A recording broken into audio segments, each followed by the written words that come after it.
It has been said that there's riches in the niches. But why is that? And can you get rich without a niche? What is a niche or a niche? How do you even say it? And how can you discover a niche that will pay you handsomely? So for starters, it doesn't matter if you say niche or niche, but it does matter that you carefully pick a niche where a well-defined group of people have a very particular problem that you and your business can solve. Now, there's a lot of discussions out there of whether or not you should be a generalist or a specialist, the benefits from going broad or going niche, and will having a very well-defined specific niche limit your ability to take new opportunities? These are the questions that business owners wrestle with every single day. And the most successful businesses have a very well-defined niche, and then they build and grow from there over time, versus the other way around. Rarely will you find a successful business that got that way by having a very broad service offering, casting a very wide net. I've heard it over the years. I ask a client, who are you for? Who do you serve? Who is your customer? And they say, well, we want to serve everybody. We want to serve anyone that wants what we got. Sure, I understand that thinking. Why limit yourself to possibilities? Why limit yourself to customers? But that is most likely not the case.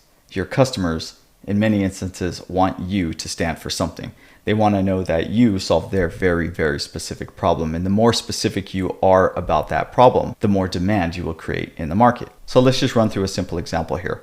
Let's imagine you're a life coach. You have a life coaching business and you say, I exist for anybody who has a chaotic life. I'm going to help you simplify and streamline and find more purpose and meaning. But to me, the customer, I think, well, you're for anybody. My problems may be a little more specific. But if you tailor it down and you say, well, I'm a life coach for busy executives. Now, great. As an executive, I can think, well, you probably work with other executives that have my same problem. So it helps me define a little further who you are. But let's go even further.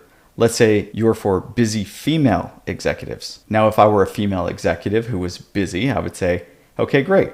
I'm very clear on who you are, what service you offer, but let's take it even further. What if you were only a life coach for busy female executives who are also wives and mothers? And you have a very particular program structured just for them. You're going to speak directly to their needs of being a wife and a mother and an executive.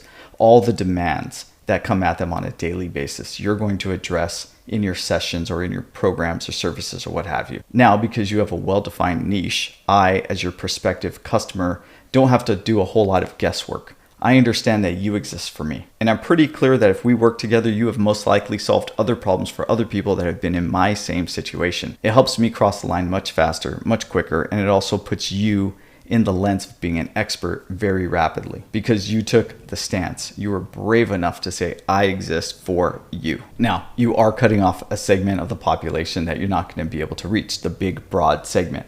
But quite frankly, you don't have enough advertising dollars to compete amongst the giants. You don't have that much time to go out there and cast a massive broad net.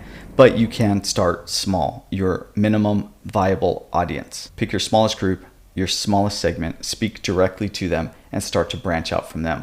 Once you get enough success under your wings with your very well-defined niche, you can then start pushing out on the edges. But your edges wouldn't be terribly broad. You would still stay somewhat within your niche. So you can see through this simple example the power of drilling down, not just for you, but drilling down for the customer. Now let's just take another simple example. We'll run through it quickly. Let's say you're a dentist. Very broad. You're a dentist that only works with kids. Great. You're a dentist that works with kids in Los Angeles, even more defined. You're a dentist that works with kids in Los Angeles and you're fluent in Spanish and Chinese, what have you. Now you're starting to drill down for me as a prospective customer. I know exactly who you are, how to work with you, how to transact with you, what my experience may be with you. This helps me want to transact with you. This helps me over the line to want to be your future customer. And you can go down the list. You see it all the time with apparel companies.